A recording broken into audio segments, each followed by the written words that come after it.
Hello students, welcome to our channel Jio for you.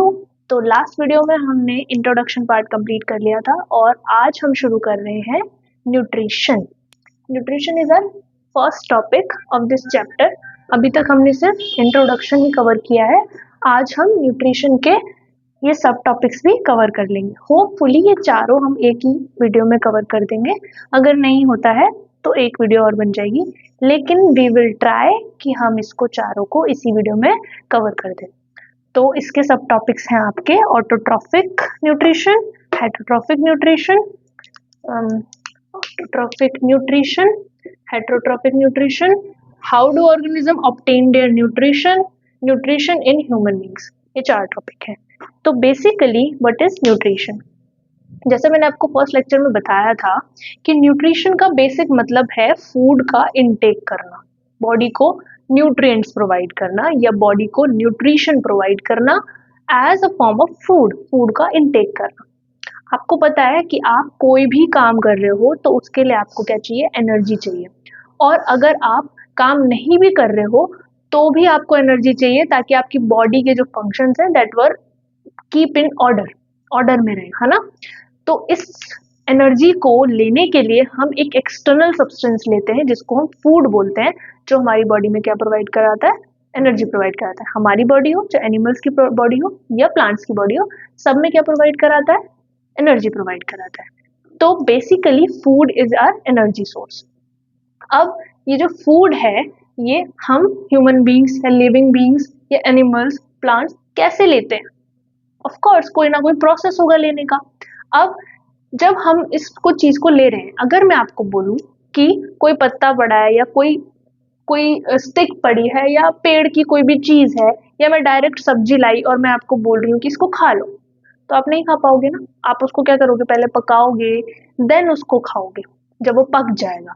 क्यों? क्योंकि ये हमारा प्रोसेस है, हम उसको कच्चा नहीं खा सकते। कच्चा खाने वाली चीज होगी तो कच्ची भी खाई जाएगी, बट जो मोस्ट ऑफ द चीजें हम कुक करके खाते हैं, तो दैट इज अ प्रोसेस। ये सिर्फ मैंने एक एग्जांपल दिया ये समझाने के लिए कि हर ऑर्गेनिज्म का different way of taking food होता है। हम सबकी रिक्वायरमेंट एक ही है, हम सबको फूड की जरूरत है, एनर्जी की जरूरत है, लेकिन सबका फुलफिल करने का तरीका डिफरेंट है। जैसे कि कुछ ऑर्गेनिजम्स होते हैं जो आपके सिंपल सब्सटेंस लेते हैं, basic simple substance inorganic source से। अब जैसे कुछ ऑर्गेनिज्म, जैसे मैंने बोला, वो आपके सिंपल सब्सटेंस ले रहे हैं, और सिंपल सब्सटेंस कहाँ से लिया जाता है? इनऑर्गेनिक सोर्स, इनऑर्गेनिक सोर्स से, है ना। अब ये इनऑर्गेनिक सोर्स से क्या ले रहे हैं? वो सिंपल सब्सटेंस को इनटेक कर रहे हैं एज अ कार्बन और वाटर। किसकी फॉर्म में? कार्बन और वाटर की फॉर्म में। और फिर उसको कन्वर्ट कर रहे हैं किसमें? एनर्जी में। किसमें कन्वर्ट कर रहे हैं? एनर्जी में। ये कौन से ऑर्गेनिजम्स होते हैं? इनको हम बोलते हैं ऑटोट्रॉफ्स, ऑटोट्रॉफिक न्यूट्रिशन।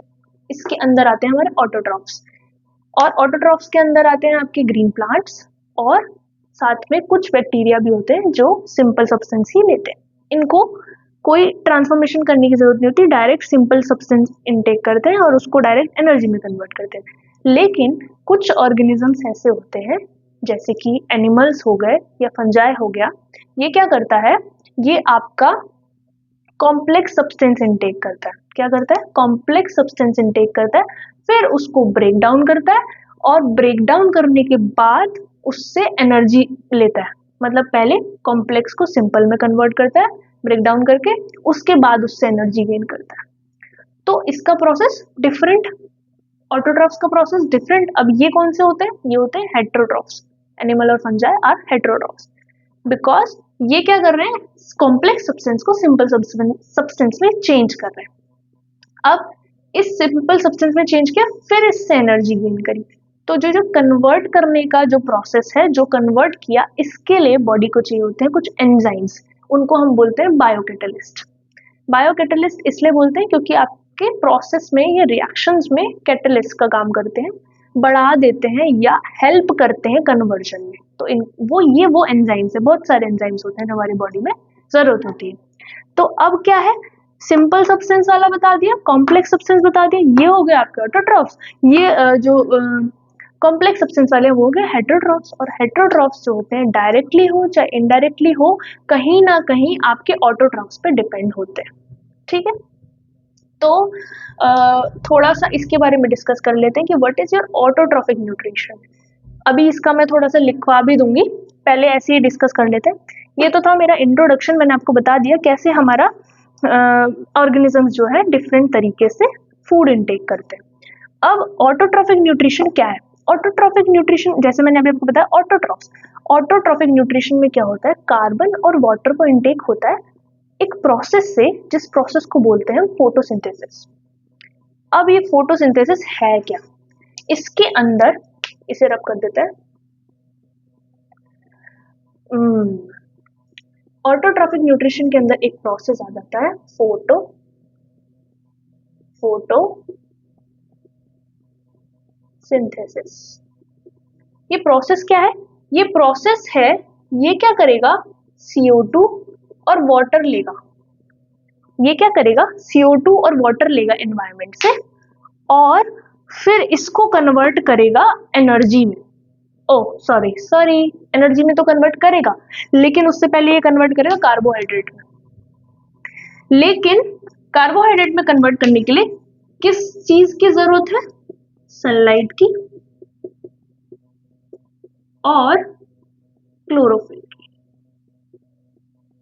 मैंने आपको इंट्रोडक्शन में ही बोला ऑटोट्रॉफ्स के अंदर कौन से प्लांट्स आते हैं, ग्रीन प्लांट्स।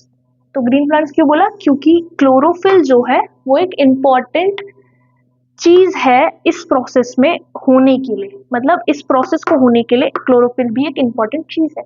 तो photosynthesis is a process in which we take carbon dioxide in water, then convert it into carbohydrate and in the presence of sunlight and chlorophyll.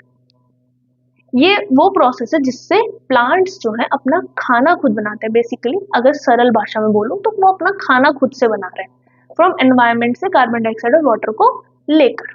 ठीक है, अब जब मैंने बोला कि आपका ये प्रोसेस आया इसमें फोटोसिंथेसिस का, तो एक बेसिक चीज इसमें है कि जब इससे आपका इससे आपका कार्बोहाइड्रेट बन जाएगा, कार्बोहाइड्रेट। ठीक है, ये कार्बोहाइड्रेट क्या करेगा, कार्बोहाइड्रेट आपको प्लांट को एनर्जी प्रोवाइड करेगा। बेसिकली ऑटोट्रॉफ्स को एनर्जी प्रोवाइड करेगा। क्या करेगा? एनर्जी प्रोवाइड करेगा। ऑफ कोर्स, अब कार्बोहाइड्रेट बन गया, उसको एनर्जी में कन्वर्ट कर लो। एनर्जी के लिए तो सारा खेल कर रहे हैं हम।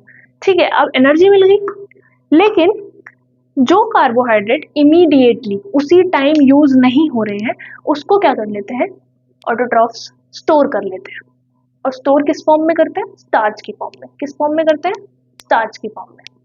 तो autotrophic nutrition are those nutrition in which a process is continued, a process is occurring, which is known as photosynthesis, and photosynthesis is the process of converting CO2 and H2O in presence of sunlight and chloroform in the form of carbohydrate, and carbohydrate which is not immediately used is then stored in the form of starch. उसको internal energy source के लिए हम use करते हैं, कभी भी internally use करना पड़ा तो। ऐसे ही सिमिलर प्रोसेस एग्जांपल लूं अगर, तो सिमिलर प्रोसेस हमारे हेटेरोट्रॉफ्स का भी होता है, मतलब हमारा सिमिलर प्रोसेस होता है हेटेरोट्रॉफ्स का भी, कि वो भी इसी तरीके से एनर्जी बना, मतलब कार्बोहाइड्रेट बनाते हैं बॉडी में। कुछ प्रोसेस है, आगे पढ़ेंगे, और फिर उसको स्टोर कर लेते हैं फर्दर यूज के लिए। और स्टोरेज यहाँ पे स्टार्च के फॉर्म में हो रहा है, हमारी बॉडी में ग्लाइकोजन की फॉर्म में होता है। ठीक है, तो अब मैं आपको नोट्स लिख देती हूँ, यहाँ पे देख लो।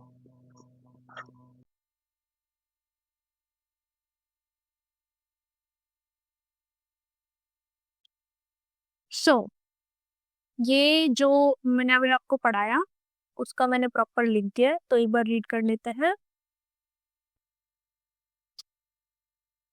न्यूट्रिशन की डेफिनेशन है the process of taking material from outside in order to grow, develop, synthesize protein and other substances needed in body. This source of energy and material is the food we eat, and the process is called nutrition. ठीक है। Then आ जाता है आपका autotrophic nutrition. Autotrophic nutrition से पहले हम यहाँ देख लेते हैं ऑटोट्रॉफ्स। ऑटोट्रॉफ्स क्या होते हैं? दोज ऑर्गेनिजम्स और plants which take simple food material as carbon dioxide and water to make their own food for energy. Those are autotrophs. Then nutrition, autotrophic nutrition, nutrition in which organisms are required to do process called photosynthesis for fulfilling their requirement. Photosynthesis क्या होता है? The process of converting carbon dioxide and water into carbohydrate in presence of sunlight and chlorophyll. ये सारा मैं आपको पढ़ा चुकी हूँ, आप इसको नोट कर लो, उसके बाद हम आगे बढ़ते हैं।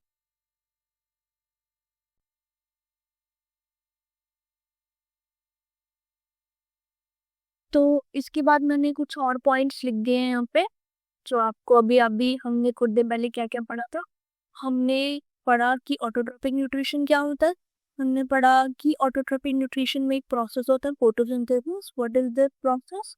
और प्रोसेस होता है फोटोसिंथेसिस का क्या, कि हम कार्बन डाइऑक्साइड और वाटर को कन्वर्ट करते हैं। देखो ये क्वेश्चन लिखी हुई है मैंने आपको, कार्बन डाइऑक्साइड एंड वाटर को कन्वर्ट करते हैं ग्लूकोज में या फिर कार्बोहाइड्रेट में। Glucose is a form of carbohydrate और ऑक्सीजन H2O तो निकल रही है, कन्वर्ट करते हैं और उस कार्बोहाइड्रेट को हम यूटिलाइज करते हैं providing energy to the plant. Carbohydrate are utilized for providing energy to the plant. Carbohydrate which do not use immediately are stored in the form of starch which serves as internal energy reserve। मतलब आगे कभी भी energy की जरूरत पड़ेगी तो वो internal energy reserve की तरह स्टोर करके रहता है कार्बोहाइड्रेट। ये बताया था मुझे। तो एक ये इक्वेशन है, इसे लिख लो। इक्वेशन बैलेंस बहुत होना जरूरी है कि दोनों साइड बैलेंस हो। तो carbon dioxide plus water give you glucose, this is glucose का फॉर्मूला। नाउ अब हम जानते हैं कि एक्चुअल में फोटोसिंथेसिस का प्रोसेस हो कैसे रहा है, ये कैसे देखेंगे। वो भी मैंने यहाँ पे लिख दिया। उसको रीड करने से पहले एक बार मैं आपको वर्बली बता देती हूँ कि होता ये है कि जब आपका प्लांट सनलाइट में होता है प्रेगनेंस, हमने क्या करना है, कार्बन डाइऑक्साइड एंड वाटर को ग्लूकोज में कन्वर्ट करना है या कार्बोहाइड्रेट में कन्वर्ट। तो हम क्या करते हैं, प्लांट मतलब करते नहीं है, ऑब्वियस है कि प्लांट डे लाइट में सनलाइट में होता है। सनलाइट में होने में सबसे पहले वो क्या करता है, सनलाइट को अब्सॉर्ब करता है। देखो, absorption of light energy by chlorophyll. क्या कर रहा है प्लांट, प्लांट के पास क्लोरोफिल है। क्लोरोफिल कहाँ से एब्जॉर्ब कर रहा है, वो सनलाइट से एब्जॉर्ब करता है। चलो इससे पहले मैं आपको एक बात बताती हूँ।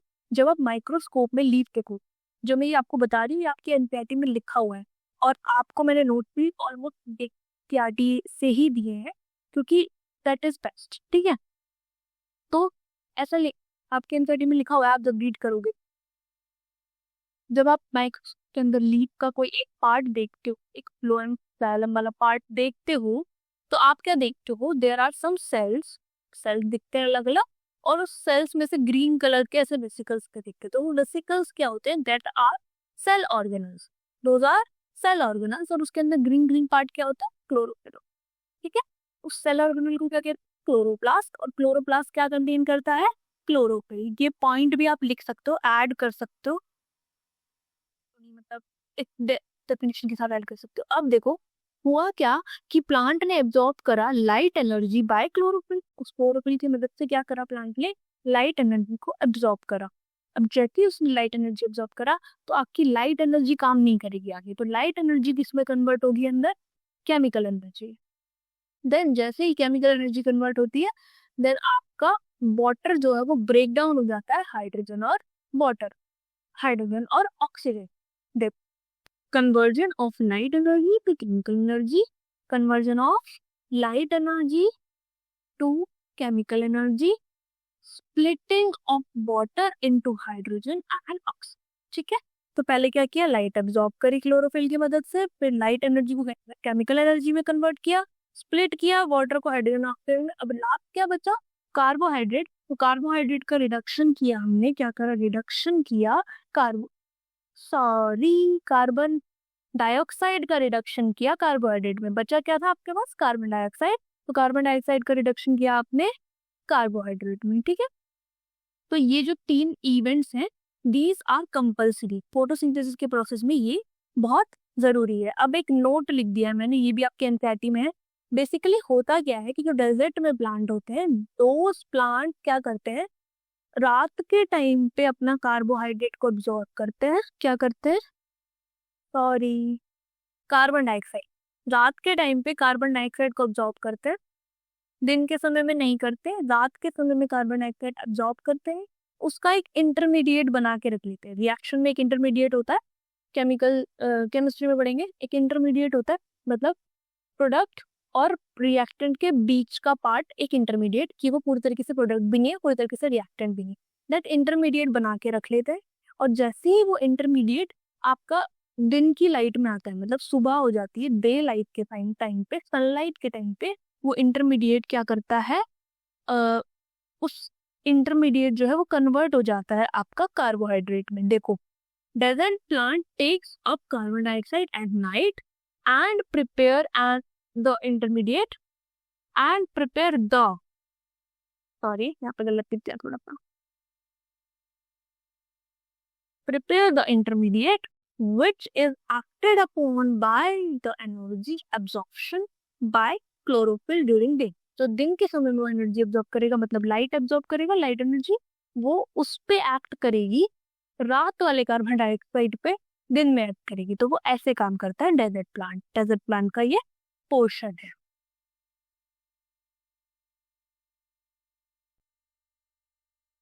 लेट अस स्टडी अबाउट कि आपका प्लांट जो है कार्बन डाइऑक्साइड लेता कैसे। अभी तक हमने ये सब पढ़ लिया कि क्या होता है, प्रोसेस में क्या क्या इवेंट्स है, कौन कैसे काम कर रहा है, क्या इक्वेशन है, बट कार्बन डाइऑक्साइड प्लांट के अंदर जाती कैसे है, मतलब क्या प्रोसेस है अंदर जाने का। अंदर जाती तो है पर कैसे। तो आपने मतलब देखा होगा कि मतलब प्रीवियस क्लासेस में देखा होगा, या फिर पता ही होगा आपको कि आपकी लीफ के सरफेस पर छोटे छोटे पोर्स होते हैं, उसको हम बोलते हैं स्टोमेटा। पता है ना, लीफ के सरफेस को।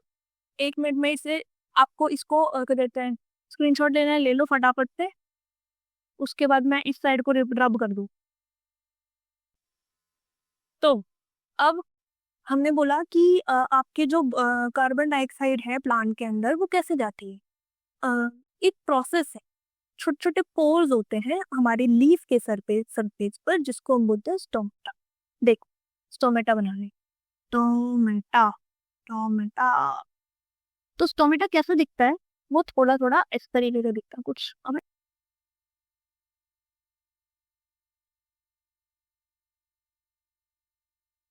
सो जो कार्बन डाइऑक्साइड है वो प्लांट के अंदर जाती कैसे।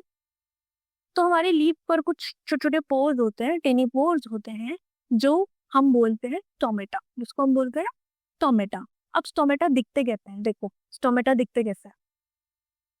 स्टोमेटा दिखते कुछ इस टाइप के, जब हम उसको मैग्नीफाइंग करके देखते हैं तो इस टाइप के दिखते हैं, कुछ इस टाइप के, ठीक है, इस टाइप के दिखते हैं। और ये ओपन स्टोमेटा है, जब ये ओपन है तब, और जब श्रिंक हो जाता है तब वो, ठीक है, श्रिंक हो,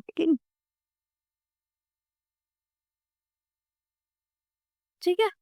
तो स्टोमेटा क्या है, एक छोटे छोटे पोर्स हैं लीफ के ऊपर, बेसिकली लीफ के ऊपर आपके छोटे छोटे पोर्स होते हैं। उसमें क्या होता है, टोमेटा के जो ये हैं सेल्स, इनको बोलते हैं हम गार्ड। ये क्या है आपके गार्ड सेल। टोमेटा की ओपनिंग और क्लोजिंग बेसिकली डिपेंड्स होती है गार्ड सेल पर। गार्ड सेल ओपन कब होता है, जब वाटर फ्लो जो होता है वो गार्ड मतलब आपके टोमेटा में जाता है, जैसे ही वाटर फ्लो करता है तो गार्ड सेल क्या हो जाता है, स्वेल कर जाता है। और जैसे ही वाटर बाहर आ जाता है तो गार्ड सेल क्या हो जाते हैं, श्रिंक हो जाते हैं। अब आपको ये पता होना चाहिए कि टोमेटा बेसिकली बहुत ज्यादा जो गैसियस एक्सचेंज होता है वो करता है। प्लांट में गैसियस एक्सचेंज का काम जो है टोमेटा करता है। लेकिन ये भी पता होना चाहिए कि सिर्फ टोमेटा ही गैसियस एक्सचेंज नहीं करता। There are spores present on your stem, root, मतलब करता टोमेटा है, बट ऐसा नहीं है कि सिर्फ लीफ पे स्पोर्स प्रेजेंट है।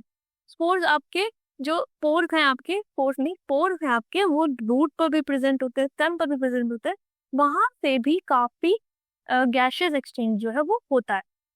तो सिर्फ लीफ से गैसेस एक्सचेंज नहीं होता, पर हाँ ये कह सकते हैं कि ज्यादातर गैसेस एक्सचेंज लीफ से ही होता है। एंड इस टोमेटो से बहुत ज्यादा वाटर लॉस भी हो जाता है। तो जब आपको कार्बन डाइऑक्साइड लेने की जरूरत नहीं होती, तब टोमेटो क्या होते हैं, बंद होते हैं।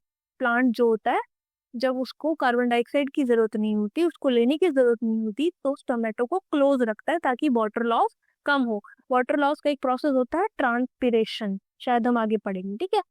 तो ये प्रोसेस होता है जिससे आपका प्लांट जो है कार्बन डाइऑक्साइड लेता है, इनटेक करता है। तो मैंने बता दिया, ओपन तब होते हैं जब वाटर इनटेक होता है, वाटर आता है तो गार्ड सेल ओपन हो जाते हैं, और जैसे ही वाटर बाहर होता है श्रिंक हो जाता है। श्रिंक होने का मतलब है कि गार्ड सेल क्या हो गए, क्लोज हो। तो अब क्या है कि जैसे ये आपका था कि कार्बन डाइऑक्साइड कैसे लेते हैं, ऐसे ही आपके प्लांट को सिर्फ कार्बन डाइऑक्साइड ही तो एक रिक्वायरमेंट नहीं है, उसके अलावा उसको वाटर भी चाहिए होता है, और बहुत सारे अलग अलग टाइप के चीजें भी होती हैं, और भी चीजें होती है, जैसे कि नाइट्रोजन है, सल्फर है, फास्फोरस है, आयरन है, मैग्नीशियम है, ये सब भी उसे चाहिए होता है। तो वाटर वो कहाँ से लेता है, वाटर जो आपके टेरेस्ट्रियल प्लांट्स होते हैं वो वाटर लेते हैं आपके रूट के through from the soil. Soil से रूट के थ्रू आपके टेरेस्ट्रियल प्लांट जो है वो वाटर ले लेते हैं। ऐसे ही वो बाकी के चीजें भी लेते हैं, जैसे कि नाइट्रोजन वगैरह भी सॉइल के थ्रू लिया जाता है। एंड जो नाइट्रोजन है वो बहुत जरूरी है प्रोटीन सिंथेसिस के लिए। प्लांट में प्रोटीन सिंथेसिस नाइट्रोजन करता है, तो नाइट्रोजन लेना बहुत जरूरी है। नाइट्रोजन किस फॉर्म में लिया जाता है, वो नाइट्रेट्स और नाइट्राइट्स की फॉर्म में लिया जाता है, या फिर ऑर्गेनिक कंपाउंड की फॉर्म में भी लेते हैं। और ऑर्गेनिक कंपाउंड कैसे बनता है, ऑर्गेनिक कंपाउंड बनता है आपका जो नाइट्रोजन फिक्सेशन प्रोसेस है, जिसमें कुछ आपके माइक्रो ऑर्गेनिज्म नाइट्रोजन को फिक्स करते हैं, एटमॉस्फेरिक नाइट्रोजन को फिक्स करते हैं और एक ऑर्गेनिक कंपाउंड बनाते हैं जिसको प्लांट पे यूज करता है, ठीक है। तो ये अभी तक का सारा प्रोसेस था कि फोटोसिंथेसिस क्या था, फोटोसिंथेसिस क्या रिक्वायरमेंट है, इवेंट्स हैं आपका, क्या क्या इवेंट्स है और कहाँ से क्या रिक्वायरमेंट ली जाती है, ये सब हमने कवर कर दिया है। तो आपका यहाँ पे ऑटोट्रॉफ्स खत्म हो चुका है, ऑटोट्रॉफिक न्यूट्रिशन खत्म हो चुका टॉपिक। नेक्स्ट टॉपिक पे बढ़ने से पहले जो थोड़ा सा लास्ट पार्ट बताया वो मैं आपको यहाँ पे लिखवा देती हूँ, आप इसको नोट कर लो, अगर करना है तो फिर मैं लिखवा देती हूँ।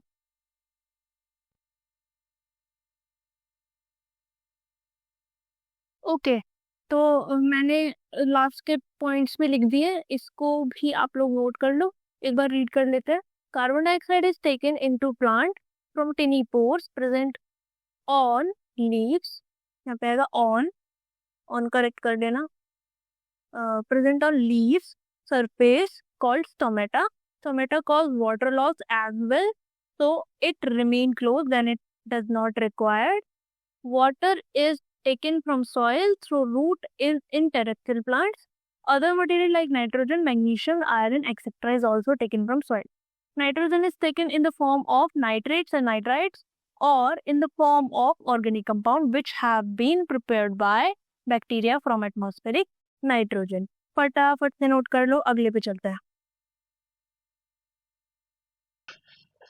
सो अब हमने ऑटोट्रॉफिक न्यूट्रिशन खत्म कर लिया, अब हम आ गए हेटरोट्रॉफिक न्यूट्रिशन पर। हेटरोट्रॉफिक न्यूट्रिशन बहुत छोटा सा पार्ट है, बस ओवर हो ही गया हमारा पूरा ऑटोट्रॉफिक और हेटरोट्रॉफिक। तो हेटरोट्रॉफिक न्यूट्रिशन क्या है, हम सबसे पहले समझते हैं कि हेटरोट्रॉफ्स किसे कहते हैं, ऑटोट्रॉफ्स किसे कहते थे, जो खुद खाना बनाते थे, सिंपल सब्सटेंस यूज करते थे, है ना, एनवायरनमेंट से डायरेक्ट लेकर अपना खाना बनाया, दैट आर ऑटोट्रॉफ्स। लेकिन हेटरोट्रॉफ्स क्या होते हैं, हेटरोट्रॉफ्स वो ऑर्गेनिजम्स हैं जो ऑटोट्रॉफ्स पर डिपेंड करते हैं या ऑटोट्रॉफिक न्यूट्रिशन पर डिपेंड करते हैं। वो आपके दूसरे पर डिपेंड है खाने के लिए, है ना। तो वो कैसा सब्सटेंस ले रहे हैं, वो कॉम्प्लेक्स सब्सटेंस ले रहे हैं और फिर उसको ब्रेक डाउन कर रहे हैं अपनी एनर्जी के लिए, ठीक है। तो हमने बोला autotrophs those organism which utilize complex substance and then convert it into simple substance and they are directly or indirectly depends on autotrophs for food. जैसे कि animals हो गया, fungi हो गया, they are autotrophs. अब autotrophic nutrition, of course autotrophic nutrition वो nutrition है that depends on autotrophic nutrition. Heterotrophic nutrition, sorry, heterotrophic nutrition वो न्यूट्रिशन है जो कि ऑटोट्रॉपिक न्यूट्रिशन पर डिपेंड करता है. तो हेट्रोट्रॉफ्स हो गया और हेट्रोट्रॉपिक न्यूट्रिशन हो गया. अब न्यूट्रिशन हमने ये देखा कि फूड लेने का तरीका सब ऑर्गेनिज्म का अलग अलग है. हमको पता है किसी का कैसे है, किसी का कैसे है, अभी हमने पढ़ा. ठीक है, तो क्या सिर्फ फूड लेने का तरीका ही डिपेंड करता है या कुछ और भी चीज डिपेंड करती है? कुछ और भी चीजें क्या है डिपेंड करती हैं. जैसे कि सिर्फ फूड कैसे ले रहे हैं ये ही नहीं देखना है, हमें ये भी देखना है कि फूड जो है आपका वो किस फॉर्म में प्रेजेंट है. मतलब फूड का टाइप और उसकी अवेलेबिलिटी भी डिसाइड करती है कि न्यूट्रिशन कैसा है. जैसे कि मतलब कैसे कैसा न्यूट्रिशन है. जैसे कि अगर मुझे बोला जाए, देखो ये लाइन पढ़ो, the form of nutrition differs depending on the type and availability of food material as well as how it obtain by the organism. कैसे लिया जा रहा है वो तो है ही, पर उसके अलावा किस तरह का फूड किस टाइप में अवेलेबल है और अवेलेबल किस किस फॉर्म में है. तो वही चीज लिखी है, food source could be stationary grass और मोबाइल डियर.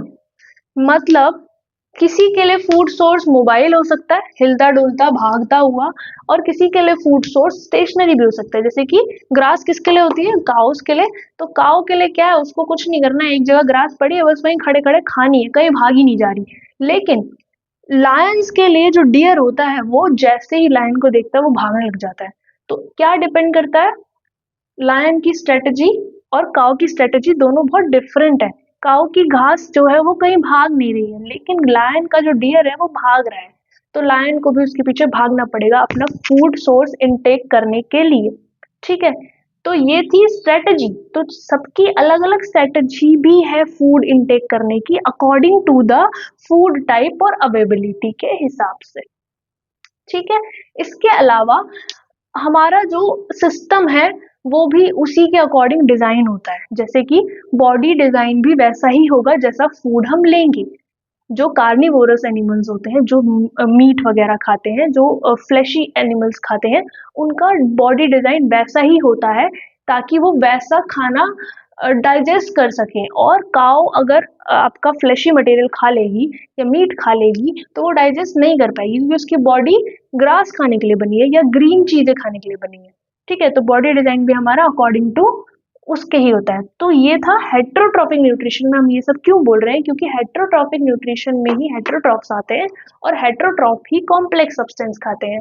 आपका डियर, आपका grass, these are complex substance जो अंदर जाके मेटाबोलाइज होगा, सिंपलर में सब्सटेंस में कन्वर्ट होगा. तो there is range of strategies by which food is taken in and used by organism. strategy है range अलग अलग जिससे food लिया जा रहा है और उसका यूज किया जा रहा है ऑर्गेनिज्म के द्वारा.